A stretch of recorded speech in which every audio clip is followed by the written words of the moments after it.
The Adventures of Huckleberry Finn by Mark Twain. Chapter 37. That was all fixed. So then we went away and went to the rubbish pile in the backyard, where they keep the old boots and rags and pieces of bottles, and wore-out tin things and all such truck, and scratched around and found an old tin washpan, and stopped up the holes as well as we could to bake the pie in, and took it down cellar and stole it full of flour and started for breakfast. And I found a couple of shingle nails that Tom said would be handy for a prisoner to scrabble his name and sorrows on the dungeon walls with, and dropped one of them in Aunt Sally's apron pocket, which was hanging on a chair, and the other we stuck in the band of Uncle Silas's hat, which was on the bureau, because we heard the children say their pa and ma was going to the runaway nigger's house this morning, and then went to breakfast, and Tom dropped the pewter spoon in Uncle Silas's coat pocket, and Aunt Sally wasn't come yet, so we had to wait a little while. And when she come she was hot and red and cross, and couldn't hardly wait for the blessing, and then she went to sluicing out coffee with one hand and cracking the handiest child's head with her thimble with the other, and says, "I've hunted high and I've hunted low, and it does beat all what has become of your other shirt." My heart fell down amongst my lungs and livers and things, and a hard piece of corn crust started down my throat after it, and got met on the road with a cough, and was shot across the table, and took one of the children in the eye and curled him up like a fishing worm, and let a cry out of him the size of a war-whoop.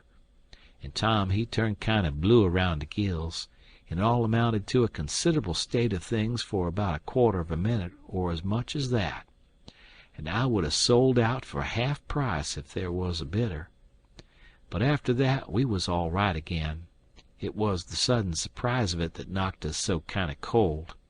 Uncle Silas he says, "It's most uncommon curious. I can't understand it.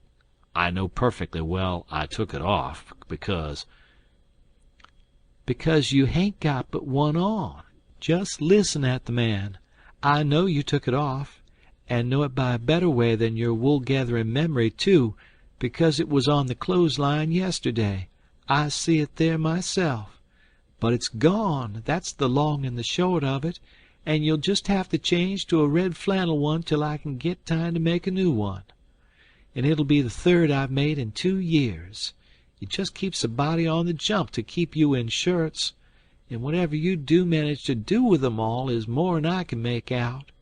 A body'd think you would learn to take some sort of care of 'em at your time of life."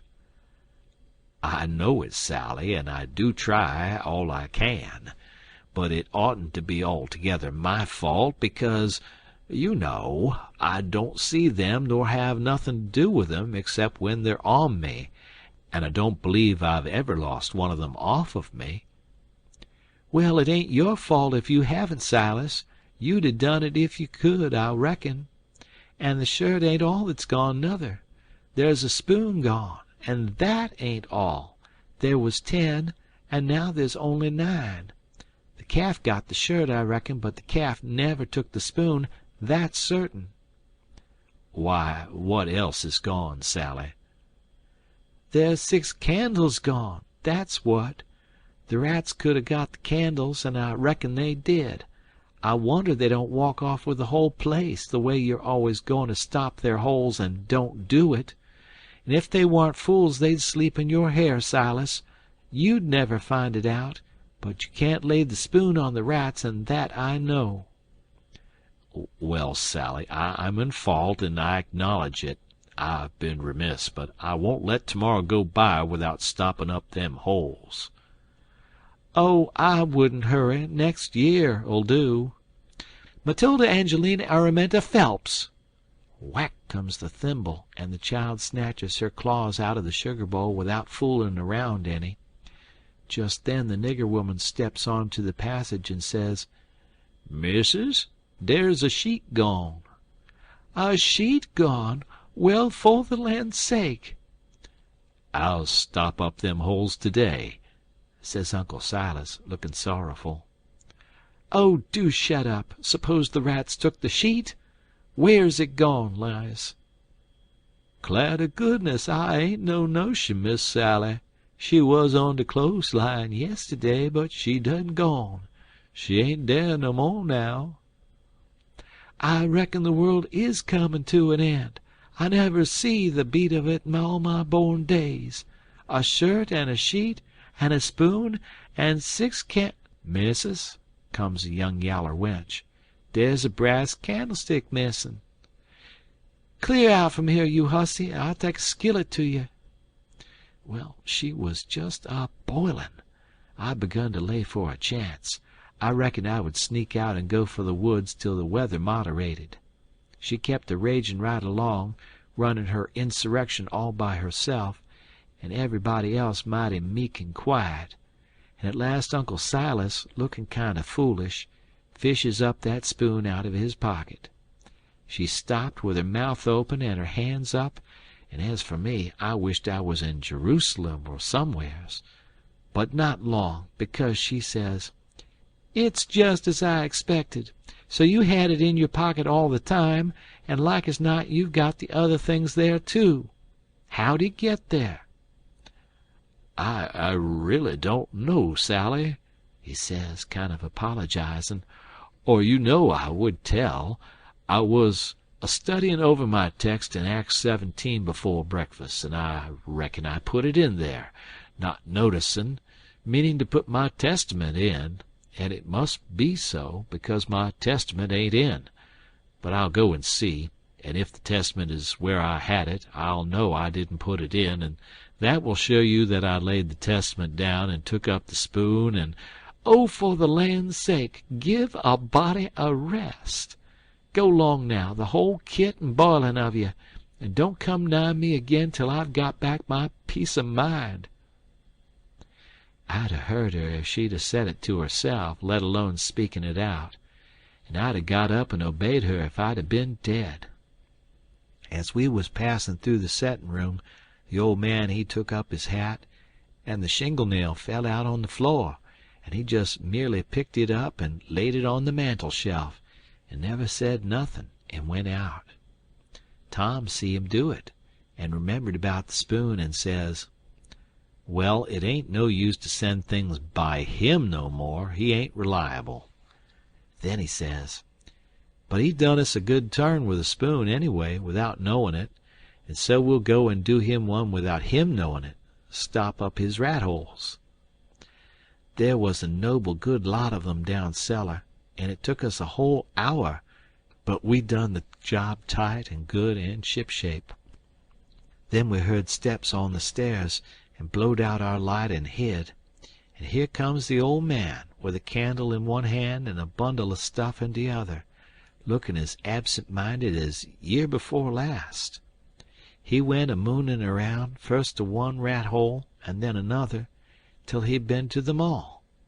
Then he stood about 5 minutes, picking tallow drip off of his candle and thinking. Then he turns off slow and dreamy towards the stairs, saying, Well, for the life of me I can't remember when I done it. I could show her now that I warn't to blame on account of the rats, but never mind, let it go. I reckon it wouldn't do no good." And so he went on a-mumblin' upstairs, and then we left. He was a mighty nice old man, and always is. Tom was a good deal bothered about what to do for a spoon, but he said we got to have it, so he took a think. When he had ciphered it out, he told me how we was to do. Then we went and waited around the spoon basket till we see Aunt Sally comin', and then Tom went to counting the spoons and laying them out to one side, and I slid one of them up my sleeve, and Tom says, "Why, Aunt Sally, there ain't but 9 spoons yet." She says, "Go 'long to your play and don't bother me. I know better. I counted 'em myself." "Well, I've counted them twice, Auntie, and I can't make but 9. She looked out of all patience, but of course she come to count. Anybody would. "I declare to gracious there ain't but 9," she says. "Why, what in the world? Plague take the things, I'll count 'em again." So I slipped back the one I had, and when she got done counting, she says, "Hang the troublesome rubbage, there's 10 now." And she looked huffy and bothered both. But Tom says, "Why, auntie, I don't think there's 10. You numbskull, didn't you see me count 'em?" "I know, but—" "Well, I'll count 'em again." So I smooched one, and they come out 9, same as the other time. Well, she was in a tearing way, just a trembling all over, she was so mad. But she counted and counted till she got that addled she'd start to count in the basket 4 spoons sometimes. And so 3 times they come out right, and 3 times they come out wrong. Then she grabbed up the basket and slammed it across the house and knocked the cat galley west. And she said clear out and let her have some peace, and if we come bothering round her again betwixt that and dinner she'd skin us. So we had the odd spoon and dropped it in her apron pocket while she was a-giving us our sailing orders, and Jim got it all right, along with her shingle nail, before noon. We was very well satisfied with this business, and Tom allowed it was worth twice the trouble it took, because he said now she couldn't ever count them spoons twice alike again to save her life, and wouldn't believe she'd counted them right if she did, and said that after she'd about counted her head off for the next 3 days, he judged she'd give it up and offer to kill anybody that wanted her to ever count them any more. So we put the sheet back on the line that night and stole one out of her closet, and kept on putting it back and stealing it again for a couple of days, till she didn't know how many sheets she had any more, and she didn't care, and warn't a-going to bullyrag the rest of her soul out about it, and wouldn't count them again not to save her life. She'd rather die first. So we was all right now, as to the shirt and the sheet and the spoon and the candles, by the help of the calf and the rats and the mixed-up counting, and as to the candlestick, it warn't no consequence, it would blow over by and by. But that pie was a job. We had no end of trouble with that pie. We fixed it up away down in the woods and cooked it there, and we got it done at last, and very satisfactory too, but not all in one day, and we had to use up 3 washpans full of flour before we got through, and we got burnt pretty much all over in places, and eyes put out with the smoke, because, you see, we didn't want nothing but a crust, and we couldn't prop it up right, and she would always cave in. But of course we thought of the right way at last, which was to cook the latter too in the pie. So then we laid in with Jim the second night, and tore up the sheet all in little strings, and twisted them together, and long before daylight we had a lovely rope that you could have hung a person with. We let on it took 9 months to make it. And in the forenoon we took it down to the woods, but it wouldn't go into the pie. Being made of a whole sheet that way, there was rope enough for 40 pies if we'd have wanted them, and plenty left over for soup or sausage or anything you choose. We could have had a whole dinner. But we didn't need it. All we needed was just enough for the pie, and so we throwed the rest away. We didn't cook none of the pies in the washpan, afraid the solder would melt, but Uncle Silas he had a noble brass warming pan which he thought considerable of, because it belonged to one of his ancestors, with a long wooden handle that come over from England with William the Conqueror in the Mayflower or one of them early ships, and was hid away up garret with a lot of other old pots and things that was valuable, not on account of being any account, because they warn't, but on account of them being relics, you know. And we snaked her out private, and took her down there, but she failed on the first pies, because we didn't know how, but she come up smiling on the last one. We took and lined her with dough, and set her in the coals, and loaded her up with rag rope, and put on a dough roof, and shut down the lid, and put hot embers on top, stood off 5 foot with a long handle, cool and comfortable, and in 15 minutes she turned out a pie that was a satisfaction to look at. But the person that ate it would want to fetch a couple of kegs of toothpicks along, for if that rope ladder wouldn't cramp him down to business, I don't know nothing what I'm talking about, and lay him in enough stomach ache to last him till next time, too. Nat didn't look when we put the witch pie in Jim's pan, and we put the 3 tin plates in the bottom of the pan under the vittles, and so Jim got everything all right, and as soon as he was by himself he busted into the pie and hid the rope ladder inside of his straw tick, and scratched some marks on a tin plate and throwed it out of the window hole. End of chapter.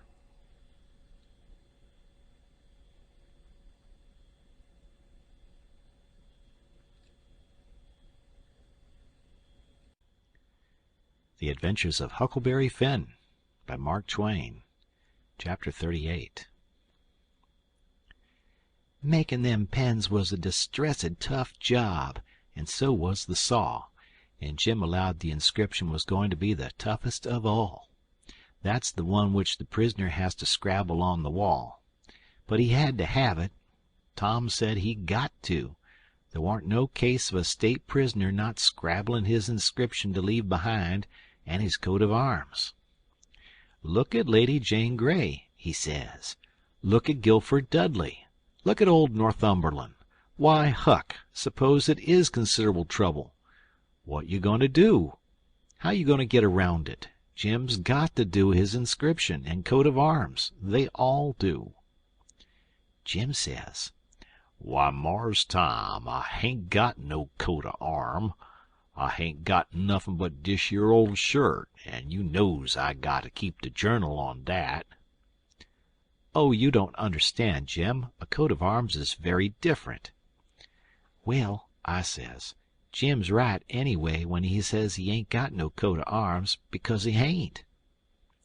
"I reckon I knowed that," Tom says, "but you bet he'll have one before he goes out of this, because he's going out right, and there ain't going to be no flaws in his record."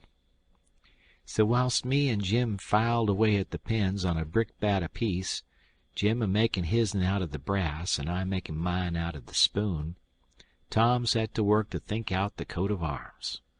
By and by he said he'd struck so many good ones he didn't hardly know which to take, but there was one which he reckoned he'd decide on. He says, "On the scutcheon we'll have a bend oar in the dexter base, a saltire Murray in the fess, with a dog couchant for common charge, and under his foot a chain embattled for slavery, with a chevron vert in a chief engrailed, and 3 invected lines on a field azure, with the nombral points rampant on a dancet indented, crest a runaway nigger, sable, with his bundle over his shoulder on a bar sinister, and a couple of ghouls for supporters, which is you and me. Motto, Maggiore fretta, minore auto." Got it out of a book. Means the more haste, the less speed. "Gee willikins," I says, "but what does the rest of it mean?" "We ain't got no time to bother over that," he says. "We got to dig in like all get out." "Well, anyway," I says, "what's some of it? What's a fess?" "A fess is a fess is. You don't need to know what a fess is. I'll show him how to make it when he gets to it." "Shucks, Tom," I says, "I think you might tell a person. What's a bar sinister?" "Oh, I don't know, but he's got to have it. All the nobility does." That was just his way. If it didn't suit him to explain a thing to you, he wouldn't do it. You might pump at him a week, it would make no difference. He'd got all that coat of arms business fixed, so now he started in to finish up the rest of that part of the work, which was to plan out a mournful inscription. Said Jim got to have one, like they all done. He made up a lot and wrote them out on a paper and read them off so. 1. Here a captive heart busted. 2. Here a poor prisoner, forsook by the world and friends, fretted his sorrowful life. 3. Here a lonely heart broke, and a worn spirit went to its rest after 37 years of solitary captivity. 4. Here, homeless and friendless, after 37 years of bitter captivity, perished a noble stranger, natural son of Louis XIV. Tom's voice trembled whilst he was reading them, and he most broke down. When he got done he couldn't no way make up his mind which one for Jim to scrabble onto the wall, they was all so good. But at last he allowed he would let him scrabble them all on. Jim said it would take him a year to scrabble such a lot of truck onto the logs with a nail, and he didn't know how to make them letters besides.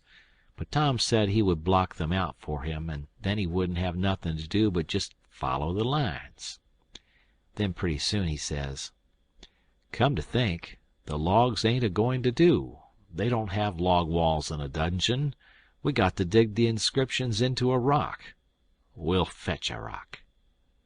Jim said the rock was worse than the logs. He said it would take him such a poison long time to dig them into a rock he wouldn't ever get out. But Tom said he would let me help him do it. Then he took a look to see how me and Jim was getting along with the pens. It was most pesky tedious hard work and slow, and didn't give my hands no show to get well of the sores, and we didn't seem to make no headway hardly. So Tom says, "I know how to fix it. We got to have a rock for the coat of arms and mournful inscriptions, and we can kill 2 birds with that same rock.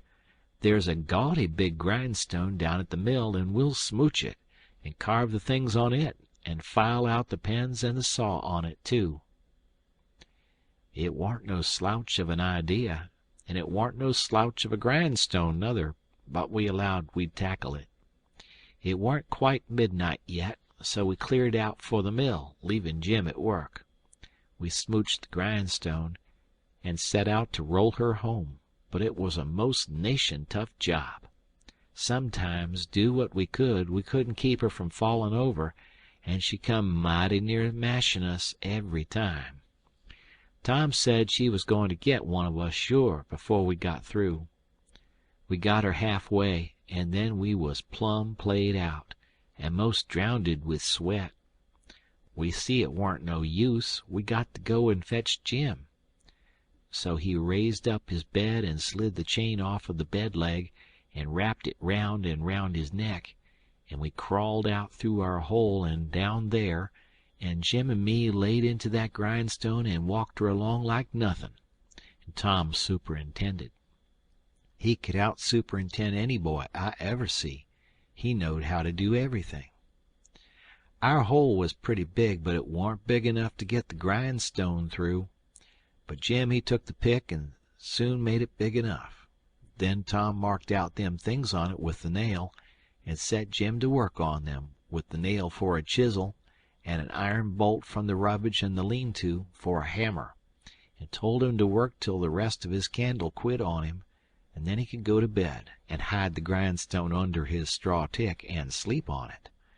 Then we helped him fix his chain back on the bed leg and was ready for bed ourselves.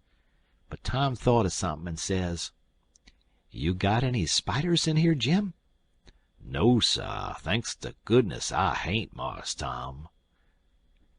"All right, we'll get you some." "But bless you, honey, I don't want none. I's afeard of 'em. I'd just soon have rattlesnakes around." Tom thought a minute or two and says, "It's a good idea, and I reckon it's been done. It must have been done. It stands to reason. Yes, it's a prime good idea. Where could you keep it?" "Keep what, Mars Tom?" "Why, a rattlesnake." "The goodness gracious alive, Mars Tom! Why, if there was a rattlesnake to come in here, I'd take and bust right out through that log wall, I would, with my head." "Why, Jim, you wouldn't be afraid of it after a little. You could tame it." "Tame it?" "Yes, easy enough. Every animal is grateful for kindness and petting, and they wouldn't think of hurting a person that pets them. Any book will tell you that.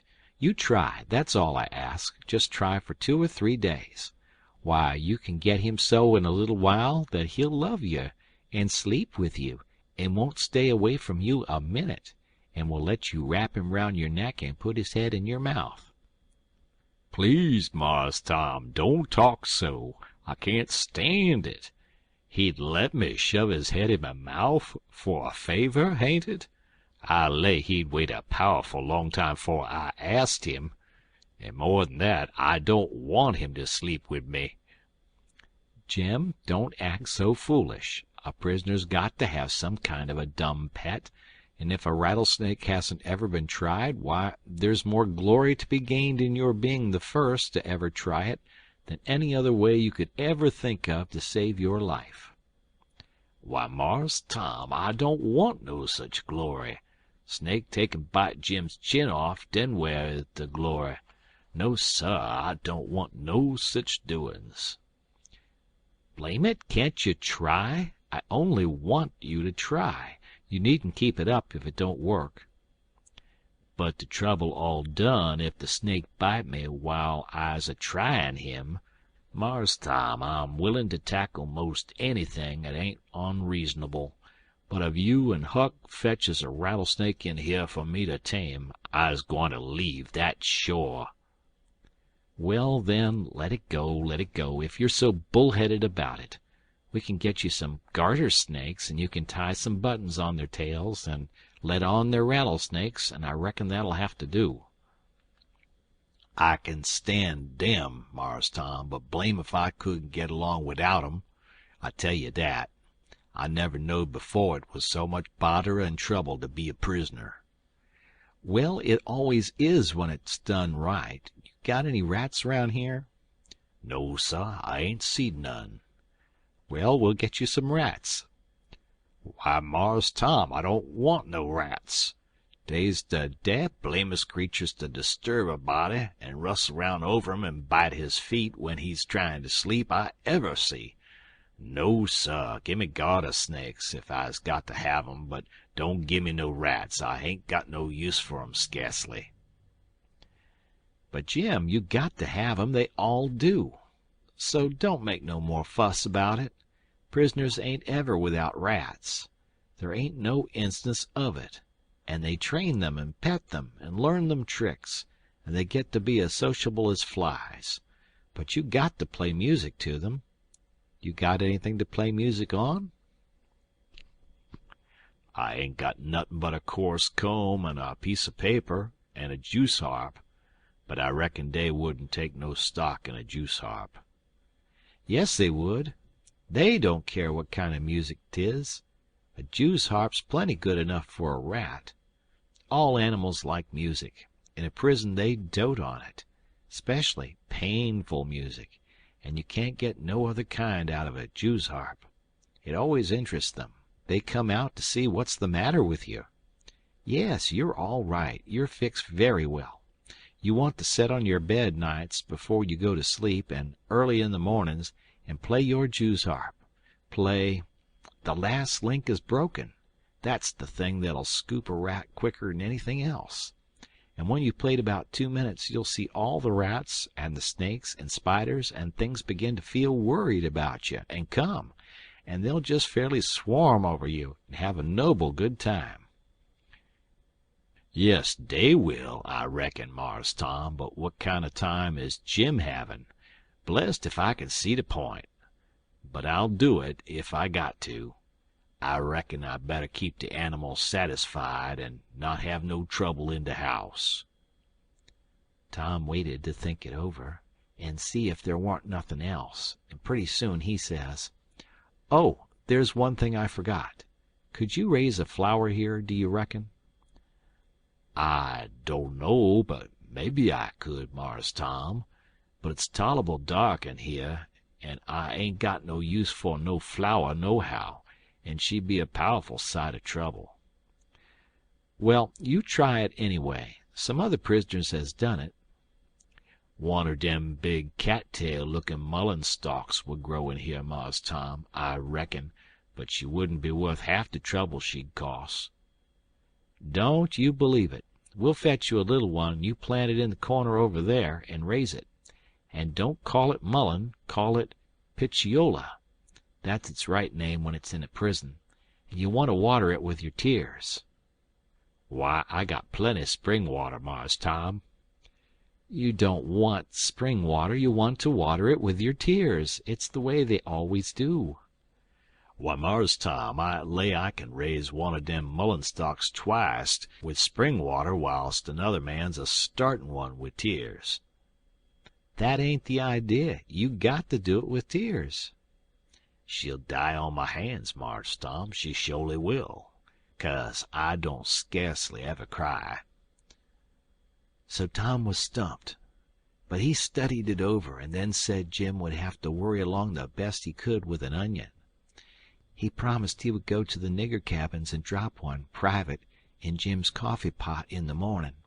Jim said he would just as soon have tobaccer in his coffee, and found so much fault with it, and with the work and bother of raising the mullein, and Jew's harping the rats, and petting and flattering up the snakes and spiders and things, on top of all the other work he had to do on pens and inscriptions and journals and things, which made it more trouble and worry and responsibility to be a prisoner than anything he ever undertook, that Tom most lost all patience with him, said he was just loading down with more gaudier chances than a prisoner ever had in the world to make a name for himself, and yet he didn't know enough to appreciate them, and they was just about wasted on him.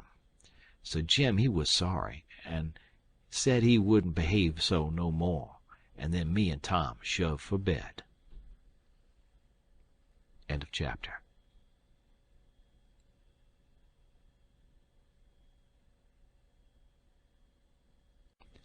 The Adventures of Huckleberry Finn by Mark Twain, Chapter 39.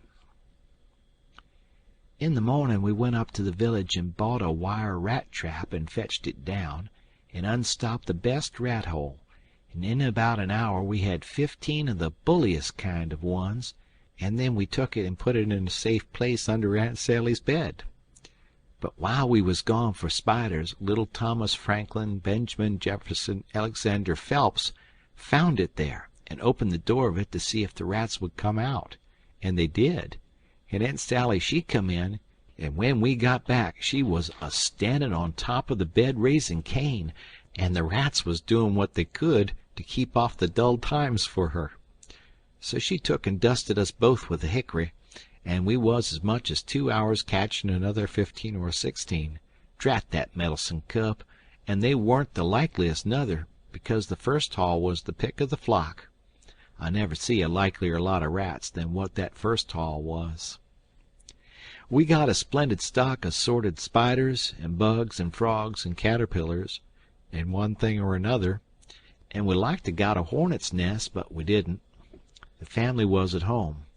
We didn't give it right up, but stayed with them as long as we could, because we allowed we'd tire them out, or they'd got to tire us out, and they done it.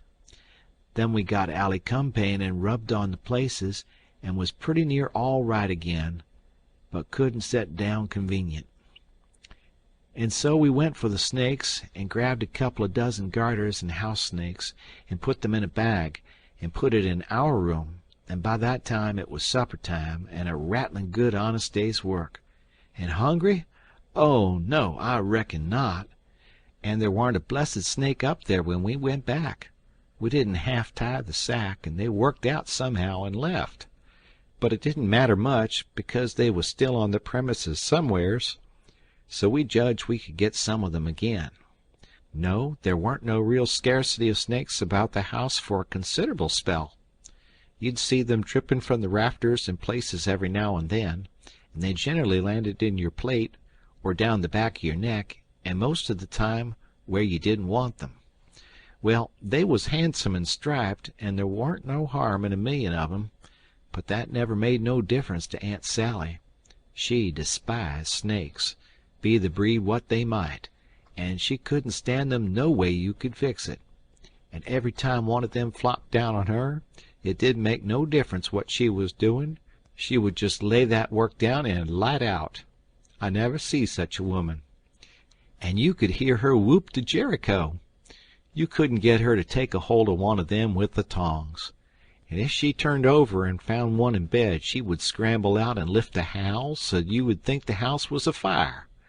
She disturbed the old man so that he said he could most wish there hadn't ever been no snakes created. Why, after every last snake had been gone clear out of the house for as much as a week, Aunt Sally warn't over it yet, and she warn't near over it. When she was settin' thinkin' about something, you could touch her on the back of her neck with a feather, and she would jump right out of her stockings. It was very curious, but Tom said all women was just so. He said they was made that way for some reason or other. We got a lickin' every time one of our snakes come in her way, and she allowed these lickin's warn't nothin' to what she would do if we ever loaded up the place again with 'em. I didn't mind the lickin's, because they didn't amount to nothin', but I minded the trouble we had to lay in another lot. But we got them laid in, and all the other things, and you never see a cabin as blithesome as Jim's was when they'd all swarm out for music and go for him. Jim didn't like the spiders, and the spiders didn't like Jim, and so they'd lay for him and make it mighty warm for him. And he said that between the rats and the snakes and the grindstone there warn't no room in bed for him scarcely, and when there was, a body couldn't sleep, it was so lively, and it was always lively, he said, because they never all slept at one time, but took turn about. So when the snakes was asleep, the rats was on deck, and when the rats turned in, the snakes come on watch. So he always had one gang under him in his way, and the other gang having a circus over him. And if he got up to hunt a new place, the spiders would take a chance at him as he crossed over. He said if he ever got out this time, he wouldn't ever be a prisoner again, not for a salary. Well, by the end of 3 weeks, everything was in pretty good shape. The shirt was sent in early, in a pie, and every time a rat bit Jim, he would get up and write a little in his journal while the ink was fresh. The pens was made, the inscriptions and so on was carved on the grindstone, the bed leg was sawed in two, and we had et up the sawdust, and it give us a most amazing stomach ache. We reckoned we was all going to die, but didn't. It was the most undigestible sawdust I ever see, and Tom said the same. But as I was sayin', we got all the work done now, at last, and we was all pretty much fagged out too, but mainly Jim. The old man had wrote a couple of times to the plantation below Orleans to come and get their runaway nigger, but hadn't got no answer, because there warn't no such plantation. So he allowed he would advertise Jim in the St. Louis and New Orleans papers, and when he mentioned the St. Louis ones, it give me the cold shivers, and I see we had no time to lose. So Tom said, now for the anonymous letters.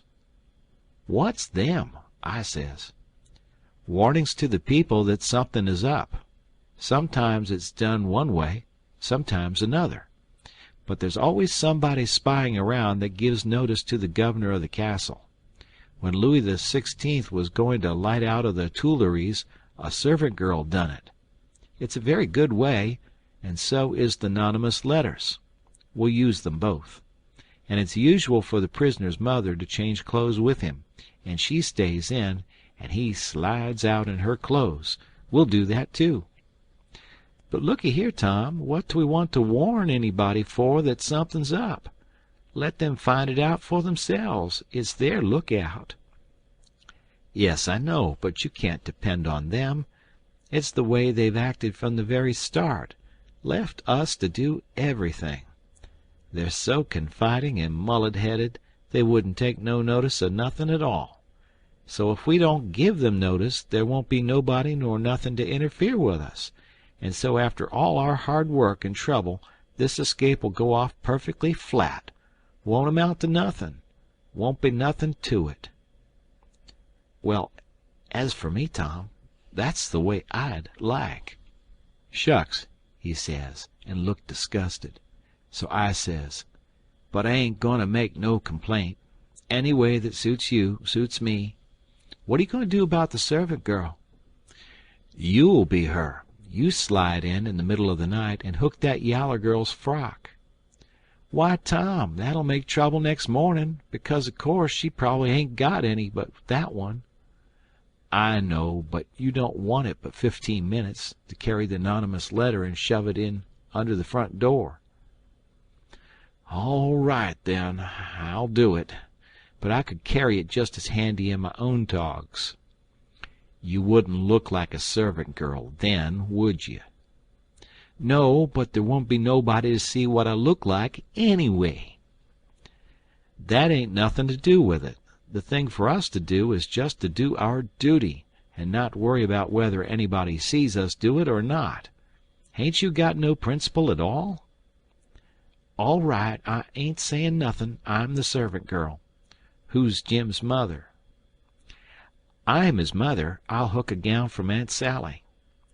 "Well, then, you'll have to stay in the cabin when me and Jim leaves." "Not much. I'll stuff Jim's clothes full of straw and lay it on his bed to represent his mother in disguise, and Jim'll take the nigger woman's gown off of me and wear it, and we'll all evade together. When a prisoner of style escapes, it's called an evasion. It's always called so when a king escapes, for instance. And the same with a king's son. It don't make no difference whether he's a natural one or an unnatural one." So Tom he wrote the 'nonymous letter, and I smooched the yaller wench's frock that night, and put it on, and shoved it under the front door, the way Tom told me to. It said, "Beware. Trouble is brewing. Keep a sharp lookout. Unknown friend." Next night we stuck a picture, which Tom drawed in blood, of a skull and crossbones on the front door, and next night another one of a coffin on the back door. I never see a family in such a sweat. They couldn't have been worse scared if the place had been full of ghosts layin' for them behind everything and under the beds and shiverin' through the air. If a door banged, Aunt Sally she jumped and said, "Ouch!" If anything fell, she jumped and said, "Ouch!" If you happened to touch her when she warn't noticin', she done the same. She couldn't face no way and be satisfied, because she allowed there was something behind her every time, so she was always a whirlin' around sudden and sayin' "Ouch!" and before she'd got 2/3 around she'd whirl back again and say it again, and she was afraid to go to bed, but she dasn't set up. So the thing was workin' very well, Tom said. He said he never see a thing work more satisfactory. He said it showed it was done right. So we said, now for the grand bulge. So the very next mornin' at the streak of dawn we got another letter ready, and was wonderin' what we better do with it, because we heard them say at supper they was goin' to have a nigger on watch at both doors all night. Tom he went down the lightning rod to spy around, and the nigger at the back door was asleep, and he stuck it in the back of his neck and come back. This letter said, "Don't betray me. I wish to be your friend. There is a desperate gang of cutthroats from over in the Indian Territory going to steal your runaway nigger tonight, and they have been trying to scare you so as you will stay in the house and not bother them. I am one of the gang, but have got religion and wish to quit it and lead an honest life again, and will betray the hellish design. They will sneak down from northards along the fence at midnight exact, with a false key, and go in the nigger's cabin to get him. I am to be off a piece and blow a tin horn if I see any danger, but 'stead of that I will baa like a sheep soon as they get in and not blow at all. Then whilst they are getting his chains loose, you slip there and lock them in, and can kill them at your leisure. Don't do anything but just the way I am telling you. If you do, they will suspicion something and raise whoop jamboree hoo. I do not wish any reward, but to know I have done the right thing. Unknown friend." End of chapter.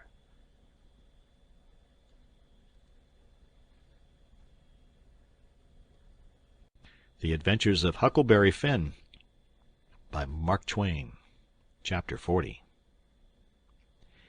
We was feeling pretty good after breakfast, and took my canoe and went over the river a fishing with the lunch, and had a good time, and took a look at the raft and found her all right, and got home late to supper, and found them in such a sweat and worry they didn't know which end they was standing on, and made us go right off to bed the minute we was done supper, and wouldn't tell us what the trouble was, and never let on a word about the new letter, but didn't need to, because we knowed as much about it as anybody did. And as soon as we was half upstairs and her back was turned, we slid for the cellar cupboard and loaded up a good lunch and took it up to our room and went to bed, and got up about 11:30, and Tom put on Aunt Sally's dress that he stole and was going to start with the lunch, but says, "Where's the butter?" "I laid out a hunk of it," I says, "on a piece of a corn pone." "Well, you left it laid out then. It ain't here." "We can get along without it," I says. "We can get along with it, too," he says. "Just you slide down cellar and fetch it, and then mosey right down the lightning rod and come along. I'll go and stuff the straw into Jim's clothes to represent his mother in disguise, and be ready to baa like a sheep and shove soon as you get there." So out he went, and down cellar went I. The hunk of butter, big as a person's fist, was where I had left it, so I took up the slab of corn pone with it on, and blowed out my light, and started upstairs very stealthy, and got up to the main floor all right. But here comes Aunt Sally with a candle, and I clapped the truck in my hat and clapped my hat on my head, and the next second she see me, and she says, "You been down cellar?" "Yes'm." "What you been doing down there?" "Nothin'." "Nothin'?" "No'm." "Well, then, what possessed you to go down there this time of night?" I don't know'm." "You don't know? Don't answer me that way. Tom, I want to know what you been doing down there." "I ain't been doing a single thing, Aunt Sally. I hope to gracious if I have." I reckoned she'd let me go now, and as a general thing she would, but I s'pose there was so many strange things going on she just in a sweat about every little thing that warn't yardstick straight. So she says, very decided, "You just march into that settin' room and stay there till I come. You been up to something you've no business to, and I lay I'll find out what it is before I'm done with you." So she went away as I opened the door and walked into the settin' room. My, but there was a crowd there. 15 farmers, and every one of them had a gun. I was most powerful sick, and slunk to a chair and set down. They was settin' around, some of them talkin' a little in a low voice, and all of them fidgety and uneasy, but tryin' to look like they warn't. But I knowed they was, because they was always taking off their hats and putting them on, and scratching their heads and changing their seats and fumbling with their buttons. I warn't easy myself, but I didn't take my hat off all the same. I did wish Aunt Sally would come and get done with me and lick me if she wanted to, and let me get away and tell Tom how we'd overdone this thing, and what a thunderin' hornet's nest we'd a got ourselves into, so we could stop foolin' around straight off and clear out with Jim before these rips got out of the patience and come for us.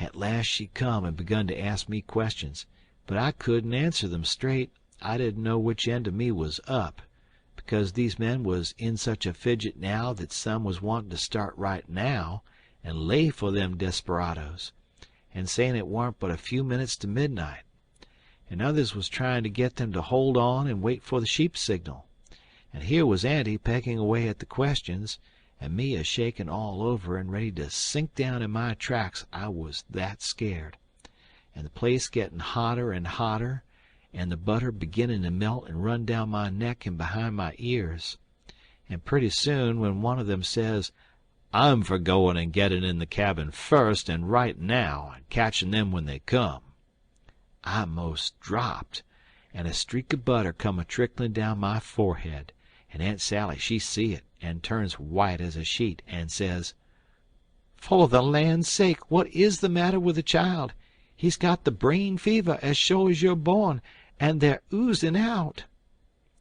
And everybody runs to see, and she snatches off my hat, and out comes the bread and what was left of the butter, and she grabbed me and hugged me and says: "Oh, what a turn you did give me, and how glad and grateful I am it ain't no worse, for luck's against us, and it never rains but it pours. And when I see that truck I thought we'd lost you, for I knowed by the color and all it was just like your brains would be if... Dear, dear, why didn't you tell me that was what you been down there for? I wouldn't have cared. Now clear out to bed, and don't let me see no more of you till morning." I was upstairs in a second, and down the lightning rod in another one, and shinning through the dark for the lean-to. I couldn't hardly get my words out, I was so anxious, but I told Tom as quick as I could we must jump for it now, and not a minute to lose. The house was full of men yonder, with guns. His eyes just blazed, and he says: "No, is that so? Ain't it bully? Why, Huck, if it was to do over again, I bet I could fetch 200. If we could put it off till—" "Hurry, hurry!" I says. "Where's Jim?" "Right at your elbow. If you reach out your arm you can touch him. He's dressed and everything's ready. Now we'll slide out and give the sheep signal." But then we heard the tramp of men coming to the door, and heard them beginning to fumble with the padlock, and heard a man say: "I told you we'd be too soon. They haven't come. The door is locked. Here, I'll lock some of you into the cabin, and you lay for 'em in the dark and kill 'em when they come, and the rest scatter round a piece and listen if you can hear 'em comin'." So in they come, but couldn't see us in the dark, and most trod on us whilst we was hustling to get under the bed. But we got under all right, and out through the hole, swift but soft, Jim first, me next, and Tom last, which was accordin' to Tom's orders. Now we was in the lean-to, and heard trampin's close by outside.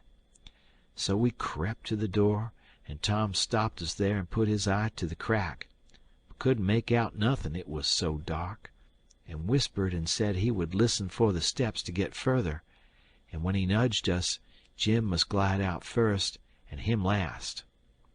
So he set his ear to the crack and listened, and listened, and listened, and the steps a scraping around out there all the time, and at last he nudged us, and we slid out, and stooped down, not breathing, and not making the least noise, and slipped stealthy towards the fence and engine file, and got to it all right, and me and Jim over it.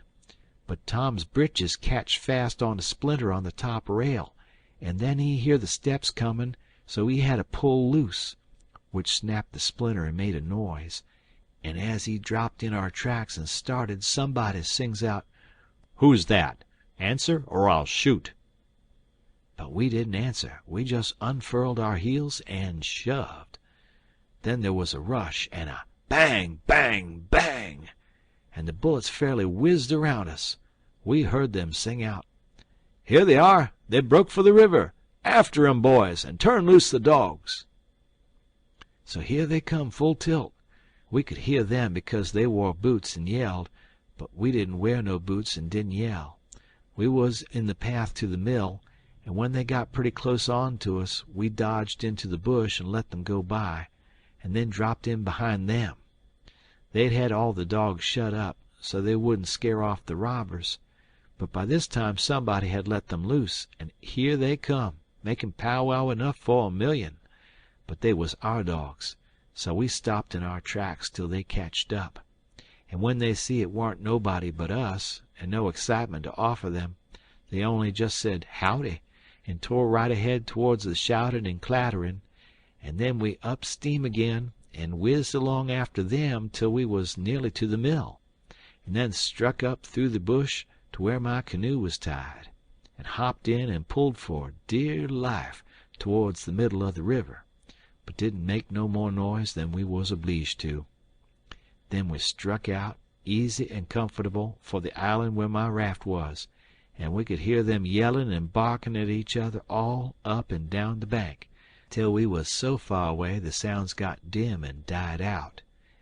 And when we stepped on to the raft, I says, "Now, old Jim, you're a free man again, and I bet you won't ever be a slave no more." And a mighty good job it was, too, Huck. It is planned beautiful, and it was done beautiful, and they ain't nobody can git up a plan that's more mixed up and splendid than what dat one was. We was all glad as we could be, but Tom was the gladdest of all because he had a bullet in the calf of his leg. When me and Jim heard that, we didn't feel so brash as what we did before. It was hurting him considerable and bleeding, so we laid him in the wigwam and tore up one of the Duke's shirts to bandage him.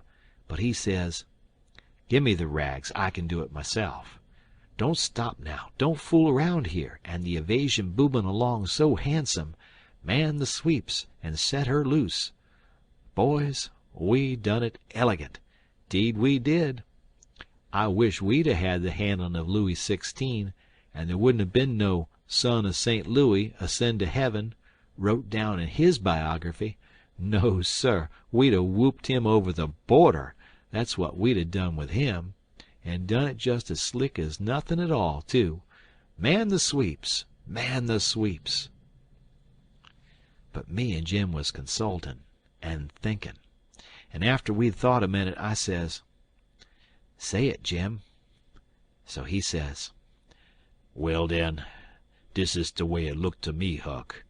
If it was him that has been sot free, and one of de boys was to get shot, would he say, 'Go on and save me, never mind about a doctor for to save dis one'?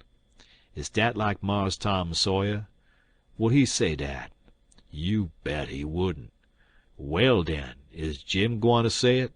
No, sah. I don't budge a step out'n this place without a doctor, not if it's 40 year." I knowed he was white inside, and I reckoned he'd say what he did say. So it was all right now, and I told Tom I was a-goin' for a doctor. He raised considerable row about it, but me and Jim stuck to it, and wouldn't budge. So he was for crawlin' out and settin' the raft loose hisself, but we wouldn't let him. Then he give us a piece of his mind, but it didn't do no good.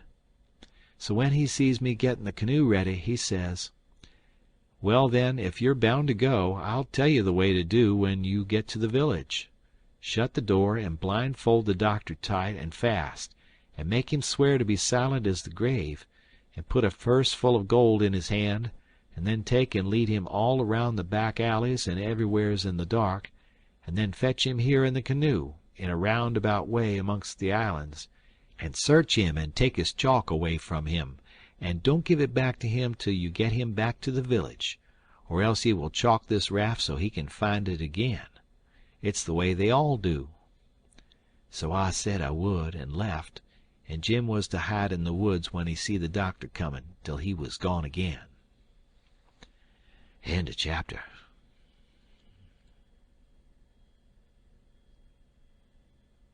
The Adventures of Huckleberry Finn by Mark Twain. Chapter 41. The doctor was an old man, a very nice, kind-looking old man when I got him up. I told him me and my brother was over on Spanish Island hunting yesterday afternoon, and camped on a piece of a raft we found, and about midnight he must have kicked his gun in his dreams, for it went off and shot him in the leg, and we wanted him to go over there and fix it and not say nothing about it, nor let anybody know, because we wanted to come home this evening and surprise the folks. "Who is your folks?" he says. "The Phelps is down yonder." "Oh," he says, and after a minute he says, "How'd you say he got shot?" "He had a dream," I says, "and it shot him." "Singular dream," he says. So he lit up his lantern and got his saddlebags, and we started. But when he sees the canoe, he didn't like the look of her. Said she was big enough for one, but didn't look pretty safe for two. I says, "Oh, you needn't be afeard, sir. She carried the three of us easy enough." "What three?"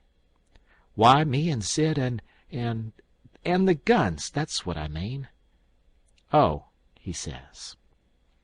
But he put his foot on the gunwale and rocked her, and shook his head, and said he reckoned he'd look around for a bigger one. But they was all locked and chained, so he took my canoe, and said for me to wait till he come back, or I could hunt around further, and maybe I better go down home and get them ready for the surprise if I wanted to. But I said I didn't, so I told him just how to find the raft, and then he started. I struck an idea pretty soon. I says to myself, supposin' he can't fix that leg just in 3 shakes of a sheep's tail, as the sayin' is. Supposin' it takes him 3 or 4 days. What are we goin' to do? Lay around there till he lets the cat out of the bag? No, sir.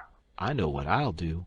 I'll wait, and when he comes back, if he says he's got to go any more, I'll get down there too, if I swim, and we'll take and tie him, and keep him, and shove out down the river. And when Tom's done with him, we'll give him what it's worth, or all we got, and then let him get ashore. So then I crept into a lumber pile to get some sleep, and next time I waked up, the sun was away up over my head. I shot out and went for the doctor's house, but they told me he'd gone away in the night some time or other, and warn't back yet. Well, thinks I, that looks powerful bad for Tom, and I'll dig out for the island right off. So away I shoved, and turned the corner, and nearly rammed my head into Uncle Silas's stomach. He says, "Why, Tom, where you been all this time, you rascal?" "I hain't been nowheres," I says, "only just hunting for the runaway nigger, me and Sid." "Why, wherever did you go?" he says. "Your aunt's been mighty uneasy." "She needn't," I says, "because we was all right. We followed the men and the dogs, but they outrun us, and we lost them. But we thought we heard them on the water, so we got a canoe and took out after 'em and crossed over, but couldn't find nothing of them. So we cruised along up shore till we got kind of tired and beat out, and tied up the canoe and went to sleep, and never waked up until about an hour ago. Then we paddled over here to hear the news, and Sid's at the post office to see what he can hear, and I'm a branchin' out to get something to eat for us, and then we're going home." So then we went to the post office to get Sid, but just as I suspicioned, he warn't there. So the old man he got a letter out of the office, and we waited a while longer, but Sid didn't come. So the old man said, come along, let Sid foot it home, or canoe it when he got done fooling around, but we would ride. I couldn't get him to let me stay and wait for Sid, and he said there warn't no use in it, and I must come along and let Aunt Sally see we was all right. When we got home, Aunt Sally was that glad to see me she laughed and cried both, and hugged me, and give me one of them lickings of hern that don't amount to shucks, and said she'd serve Sid the same when he come. And the place was plumb full of farmers and farmers' wives to dinner, and such another clack a body never heard. Old Mrs. Hotchkiss was the worst. Her tongue was a-goin' all the time. She says, "Well, Sister Phelps, I ransacked that 'ere cabin over, and I believe the nigger was crazy. I says to Sister Damrell, didn't I, Sister Damrell? Says I, he's crazy, says I. Them's the very words I said. You all hearn me, he's crazy, says I. Everything shows it, says I. Look at that 'ere grindstone, says I. Want to tell me that any creature in his right mind is going to scrabble all them crazy things onto a grindstone, says I. Here's such and such a person busted his heart, and here's so-and-so pegged along for 37 year, and all that, natural son of Louis somebody, and such everlasting rubbage. He's plumb crazy, says I. It's what I says in the first place, it's what I says in the middle, and it's what I says last and all the time. The nigger's crazy. Crazy Nebuchadnezzar, says I. And look at that 'ere ladder made out of rags, Sister Hotchkiss, says old Mrs. Damrell. What in the name of goodness could he ever want of? The very words I was a-sayin' no longer ago this minute to Sister Utterback. and she'll tell you so herself. Says she, 'Look at that 'ere rag ladder,' says she, and says I, 'Yes, look at it,' says I. 'What could he a wanted of it?' says I. Says she, 'Sister Hotchkiss,' says she, 'but how in the nation they ever git that grindstone in there anyway? And who dug that 'ere hole? And who—' My very words, Brer Penrod. I was a sayin', pass that 'ere sasser o' molasses, won't ye? I was a sayin' to Sister Dunlap just this minute, how did they get that grindstone in there, says I. Without help, mind you, without help. That's where 'tis. Don't tell me, says I. There was help, says I, and there was a plenty help, too, says I. There been a dozen helpin' that nigger, and I lay I'd skin every last nigger on this place but I'd find out who done it, says I. And moreover, says I, 'A dozen,' says you. 40 couldn't 'a' done everything that's been done. Look at them case knife saws and things, how tedious they've been made. Look at that bed leg sawed off with 'em. A week's work for 6 men. Look at that nigger made out of straw on the bed, and look at— Well, you may say it, Brer Hightower. It's just as I was sayin' to Brer Phelps his own self. Says he, 'What do you think of it, Sister Hotchkiss?' Says he. 'Think of what, Brer Phelps?' Says I. 'Think of that bed leg sawed off that way,' says he. 'Think of it?' says I. 'I lay it never sawed itself off,' says I. 'Somebody sawed it,' says I. 'That's my opinion. Take it or leave it. It mayn't be no count,' says I, 'but such as it is, it's my opinion,' says I. 'And if anybody can start a better one,' says I, 'let him do it,' says I. That's all. I says to Sister Dunlap, says I, 'Why, dog my cats, there must have been a house full of niggers in there every night for 4 weeks to ha' done all that work, Sister Phelps. Look at that shirt, every last inch of it kivered over with secret African writing done with blood. Must have been a raft of 'em at it right along, all the time a'most. Why, I'd give $2 to have it read to me, and as for the niggers that wrote it, I'd 'low I'd take and lash 'em until—' People to help him, Brother Marples. Well, I reckon you'd think so if you'd 'a' been in this house for a while back. Why, they stole everything they could lay their hands on, and we a watchin' all the time, mind you. They stole that shirt right off of the line, and as for that sheet they made the rag ladder out of. There ain't no tellin' how many times they didn't steal that, and flour, and candles, and candlesticks, and spoons, and the old warming pan, and most 1,000 things that I disremember now, and my new calico dress, and me and Silas and my Sid and Tom on the constant watch day and night, as I was a-tellin' you, and not a one of us could catch hide nor hair, nor sight nor sound of them. And here at the last minute, lo and behold you, they slides right in under our noses and fools us. And not only fools us, but the Injun Territory robbers too, and actually gets away with that nigger safe and sound, and that with 16 men and 22 dogs right on their very heels at that very time. I tell you, it just bangs anything I ever heard of. Why, spirits couldn't have done better and been no smarter, and I reckon they must have been spirits, because you know our dogs, and there ain't no better. Well, them dogs never even got on the track of 'em once. You explain that to me if you can, any of you."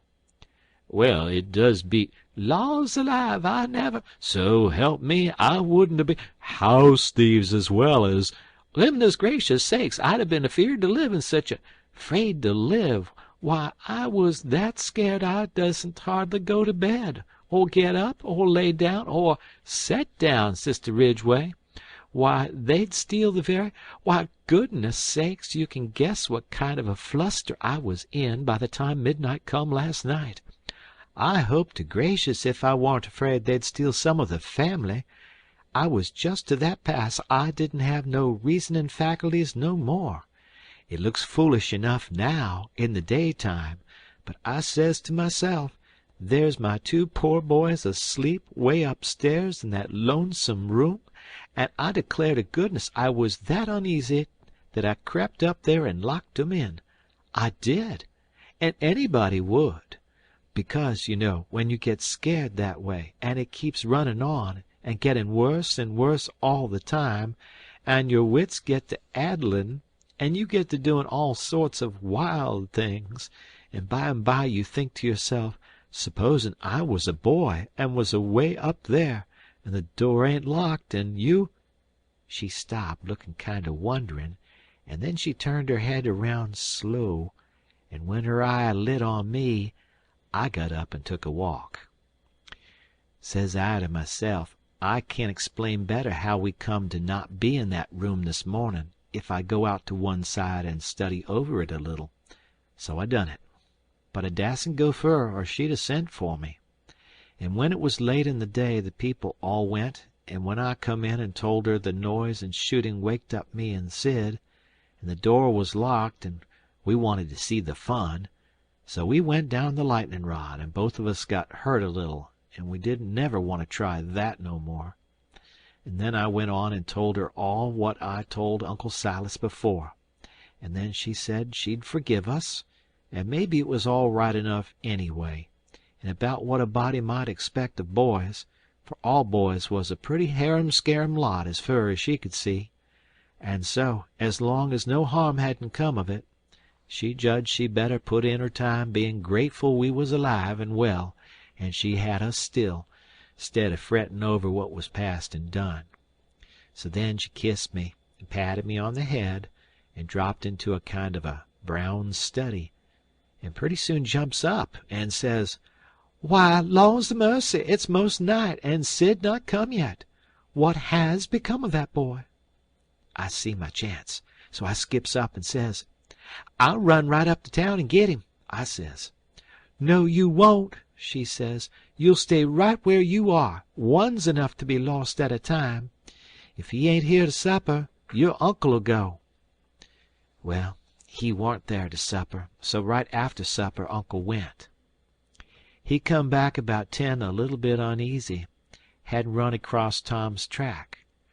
Aunt Sally was a good deal uneasy, but Uncle Silas he said there wa'n't no occasion to be. Boys will be boys, he said, and you'll see this one turn up in the morning all sound and right. So she had to be satisfied, but she said she'd set up for him a while anyway, and keep a light burning so he could see it. And then when I went up to bed she come up with me, and fetched her candle and tucked me in, and mothered me so good I felt mean, and like I couldn't look her in the face. And she set down on the bed and talked with me a long time, and said what a splendid boy Sid was, and didn't seem to want to ever stop talking about him. Kept asking me every now and then if I reckoned he could 'a' got lost or hurt or maybe drownded, and might be layin' at this minute somewhere sufferin' or dead, and she not by him to help him, and so the tears would drip down silent, and I would tell her that Sid was all right and would be home in the morning, sure, and she would squeeze my hand, or maybe kiss me, and tell me to say it again, and keep on saying it, because it done her good, and she was in so much trouble. And when she was going away she looked down in my eyes so steady and gentle, and says, "The door ain't going to be locked, Tom, and there's the window and the rod, but you'll be good, won't you? And you won't go? For my sake." Laws knows I wanted to go bad enough to see about Tom, and was all intendin' to go, but after that I wouldn't 'a' went, not for kingdoms. But she was on my mind, and Tom was on my mind, so I slept very restless, and twice I went down the rod away in the night and slipped around front, and see her settin' there by her candle in the window, with her eyes towards the road and the tears in them, and I wished I could do something for her, but I couldn't, only to swear that I wouldn't never do nothing to grieve her any more. And the third time I waked up at dawn and slid down, and she was there yet, and her candle was most out, and her old gray head was resting on her hand, and she was asleep. End of chapter.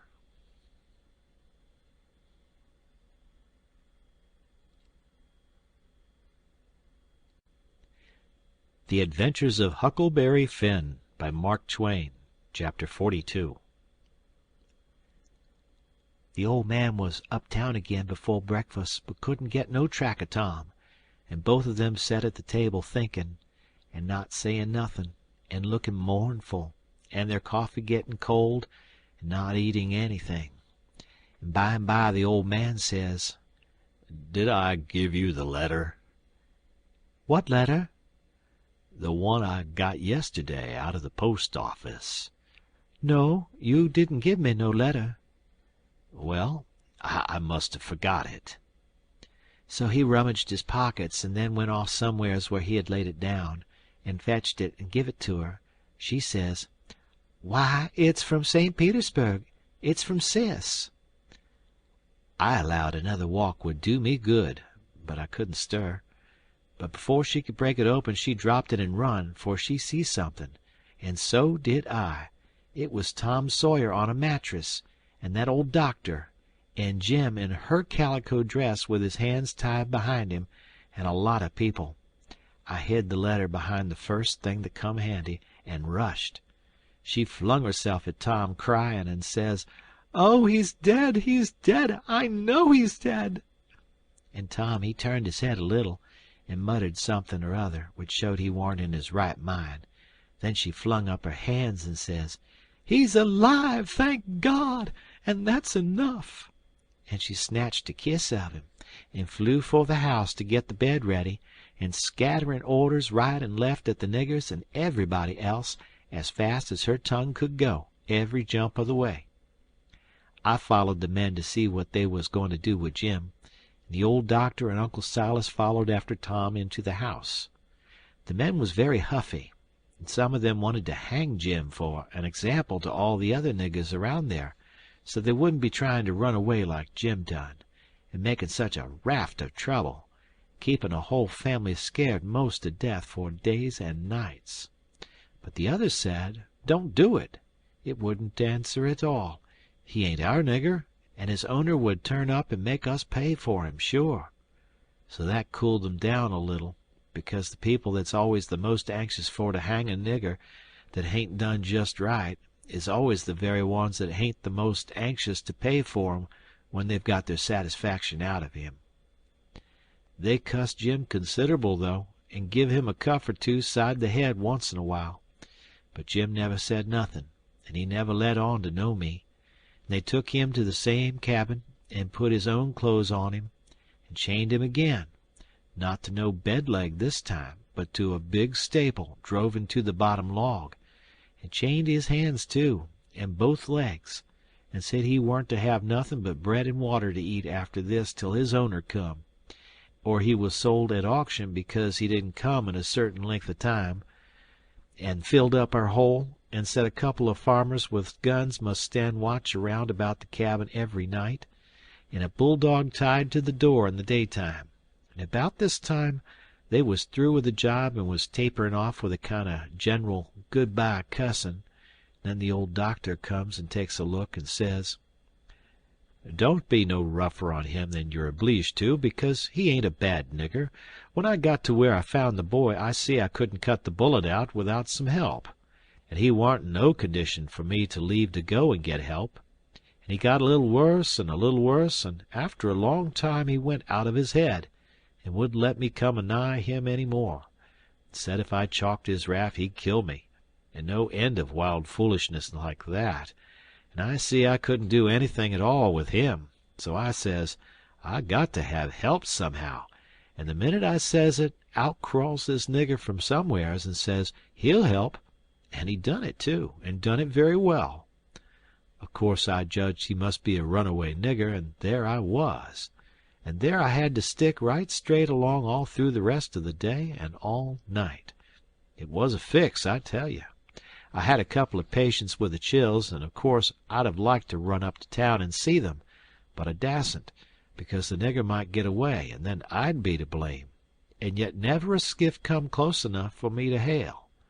So there I had to stick plumb until daylight this morning, and I never see a nigger that was a better nuss or a faithfuller, and yet he was risking his freedom to do it, and was all tired out too, and I see plain enough he'd worked mean hard lately. I liked the nigger for that. I tell you, gentlemen, a nigger like that is worth $1,000, and kind treatment, too. I had everything I needed, and the boy was doing as well there as he would have done at home. Better, maybe, because it was so quiet. But there I was, with both of 'em on my hands, and there I had to stick till about dawn this morning. Then some men in a skiff come by, and as good luck would have it, the nigger was settin' by the pallet with his head propped on his knees, sound asleep. So I motioned them in quiet, and they slipped up on him and grabbed him and tied him before he knowed what he was about, and we never had no trouble. And the boy being in a kind of a flighty sleep, too, we muffled the oars and hitched the raft on and towed her over very nice and quiet, and the nigger never made the least row nor said a word from the start. He ain't no bad nigger, gentlemen. That's what I think about him. Somebody says, "Well, it sounds very good, doctor, I'm obliged to say." Then the others softened up a little, too, and I was mighty thankful to that old doctor for doing Jim that good turn, and I was glad it was according to my judgment of him, too, because I thought he had a good heart in him and was a good man the first time I see him. Then they all agreed that Jim had acted very well, and was deserving to have some notice took of it and reward. So every one of them promised, right out and hearty, that they wouldn't cuss him no more. Then they come out and locked him up. I was hoping they was going to say he could have one or two of the chains took off, because they was rotten heavy, or could have meat and greens with his bread and water, but they didn't think of it, and I reckon it warn't best for me to mix in. But I judged I'd get the doctor's yarn to Aunt Sally somehow or other as soon as I got through the breakers that was layin' just ahead of me. Explanations, I mean, of how I forgot to mention about Sid being shot when I was tellin' how him and me put in that dratted night paddlin' around huntin' the runaway nigger. But I had plenty time. Aunt Sally, she stuck to the sick room all day and all night, and every time I see Uncle Silas moonin' around I dodged him. Next morning I heard Tom was a good deal better, and they said Aunt Sally was gone to get a nap. So I slips to the sick room, and if I found him awake I reckoned we could put up a yarn for the family that would wash. But he was sleepin' very peaceful, too, and pale, not fire-faced the way he was when he come. So I sat down and laid for him to wake. In about half an hour Aunt Sally comes glidin' in, and there I was, up a stump again. She motioned me to be still, and set down by me, and begun to whisper, and said we could all be joyful now, because all the symptoms was first rate, and he'd been sleepin' like that for ever so long, and lookin' better and peacefuller all the time, and 10 to 1 he'd wake up in his right mind. So we set there watchin', and by he stirs a bit, and opens his eyes very natural, takes a look, and says, "Hello! Why, I'm at home! How's that? Where's the raft?" "It's all right," I says. "And Jim?" "The same," I says, but I couldn't say it pretty brash. But he never noticed, but says, "Good! Splendid! Now we're all right and safe. Did you tell Auntie?" I was going to say yes, but she chipped in and says, "About what, Sid?" "Why, about the way the whole thing was done." "What whole thing?" "Why, the whole thing. There ain't but one. How we set the runaway nigger free, me and Tom."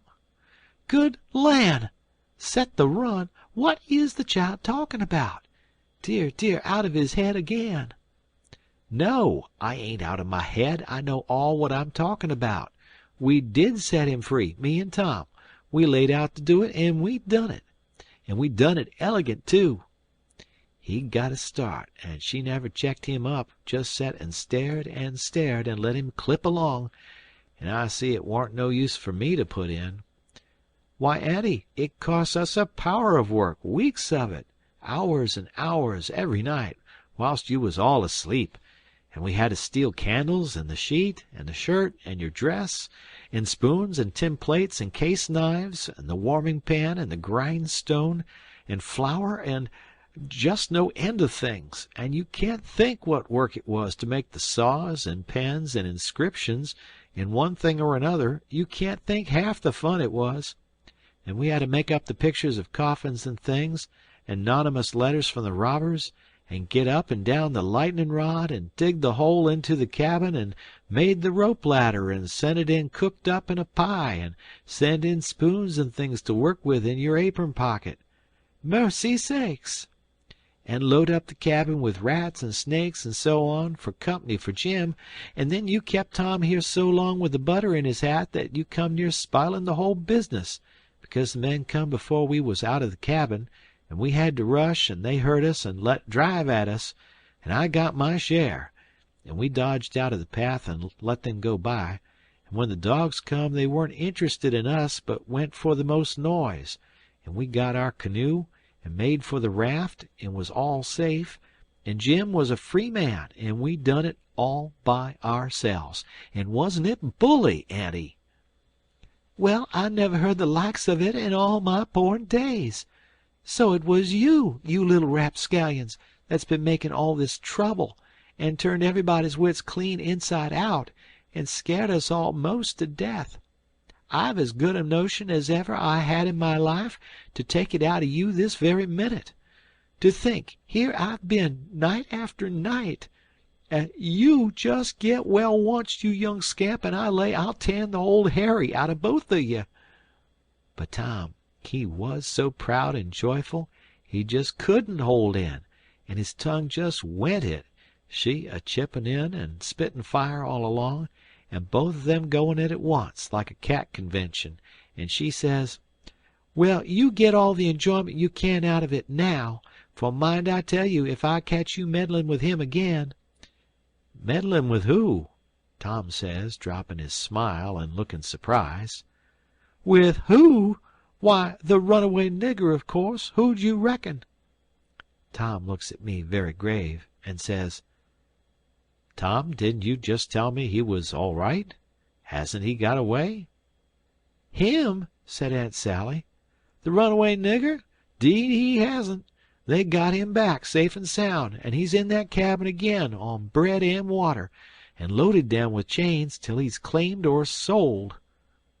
Tom rose square up in bed, with his eye hot, and his nostrils opening and shutting like gills, and sings out to me, "They hain't no right to shut him up. Shove, and don't you lose a minute. Turn him loose. He ain't no slave. He's as free as any creature that walks this earth." "What does the child mean?" "I mean every word I say, Aunt Sally, and if somebody don't go, I'll go. I've knowed him all his life, and so is Tom there. Old Miss Watson died 2 months ago, and she was ashamed she ever was going to sell him down the river, and said so, and she set him free in her will." "Then what on earth did you want to set him free for, seeing he was already free?" "Well, that is a question, I must say, and just like women. Why, I wanted the adventure of it, and I'd 'a' waded neck deep in blood to— Goodness alive, Aunt Polly!" If she warn't standing right there, just inside the door, looking as sweet and contented as an angel half full of pie, I wish I may never. Aunt Sally jumped for her, and most hugged the head off of her, and cried over her, and I found a good enough place for me under the bed, for it was getting pretty sultry for us, seemed to me.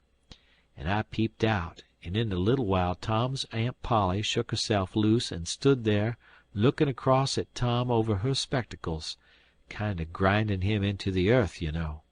And then she says, "Yes, you better turn your head away. I would if I was you, Tom." "Oh, dearie me," says Aunt Sally. "Is he changed so? Why, that ain't Tom. It's Sid. Tom's... Why, where is Tom? He was here a minute ago." "You mean where's Huck Finn? That's what you mean. I reckon I hain't raised such a scamp as my Tom all these years not to know him when I see him. That would be a pretty howdy-do. Come out from under that bed, Huck Finn." So I done it, but not feeling brash. Aunt Sally, she was one of the mixed-uppest looking persons I ever see, except one, and that was Uncle Silas, when he come in and they told it all to him.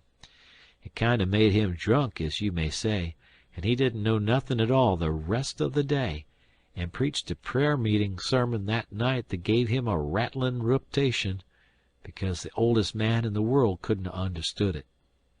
So Tom's Aunt Polly, she told all about who I was and what, and I had to up and tell how I was in such a tight place that when Mrs. Phelps took me for Tom Sawyer, she chipped in and says, "Oh, go on and call me Aunt Sally. I'm used to it now, and 'tain't no need to change." That when Aunt Sally took me for Tom Sawyer, I had to stand it. There wa'n't no other way. And I knowed he wouldn't mind, because it would be nuts for him, being a mystery, and he'd make an adventure out of it and be perfectly satisfied. And so it turned out, and he let on to be Sid, and made things as soft as he could for me. And his Aunt Polly, she said Tom was right about old Miss Watson setting Jim free in her will.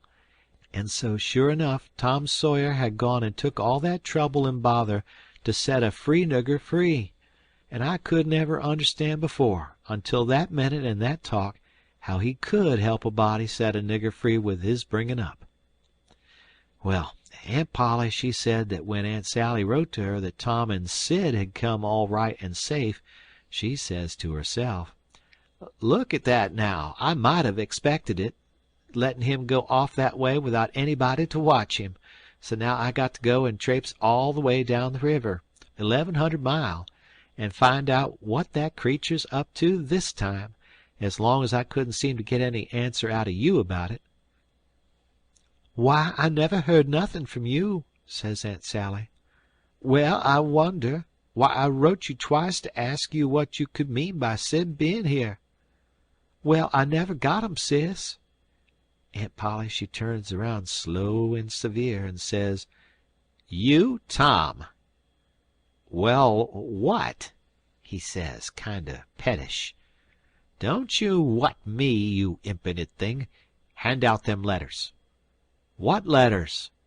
"Them letters. I be bound if I have to take a hold of you, I'll—" "They're in the trunk. There now. And they're just the same as they was when I got them out of the office. I hain't looked into 'em, I hain't touched 'em, but I knowed they'd make trouble, and I thought if you warn't in no hurry I'd— Well, you do need skinning. There ain't no mistake about it. And I wrote another one to tell you I was comin', and I suppose he— No, it come yesterday. I hain't read it yet, but it's all right. I've got that one. I wanted to offer to bet $2 she hadn't, but I reckon maybe it was just as safe to not to, so I never said nothing. End of chapter.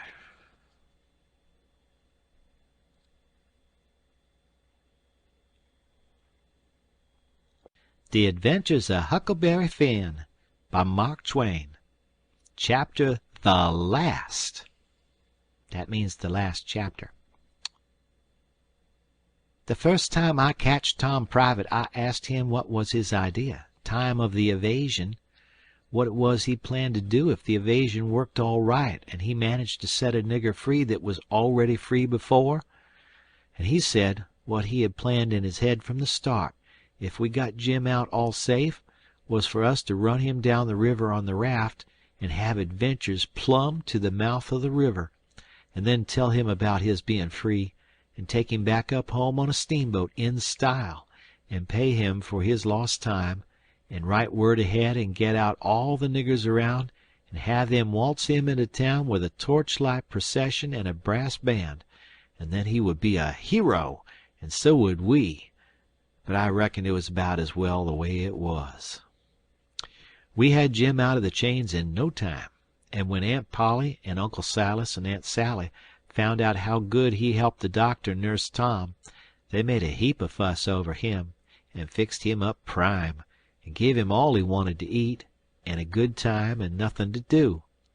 And we had him up to the sick room and had a high talk, and Tom give Jim $40 for being prisoner for us so patient, and doing it up so good, and Jim was pleased most to death, and busted out and says, "Dar now, Huck, what I tell you, what I tell you up there in Jackson Island. I tole you I got a hairy breast, and what's the sign of it? And I tole you I been rich once and gwanter to be rich again, and it's come true, and here she is. There now, don't talk to me. Signs is signs. Mind I tell you, and I know just as well as I's gwanter be rich again as I's a standin' here dis minute."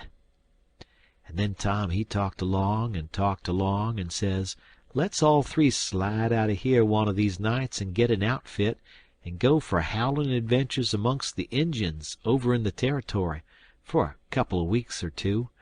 And I says, "All right, that suits me, but I ain't got no money for to buy the outfit, and I reckon I couldn't get none from home, because it's likely Pap's been back before now and got it all away from Judge Thatcher and drunk it up." "No, he ain't," Tom says. "It's all there yet, $6,000 and more, and your pap ain't ever been back since. Hadn't when I come away, anyhow."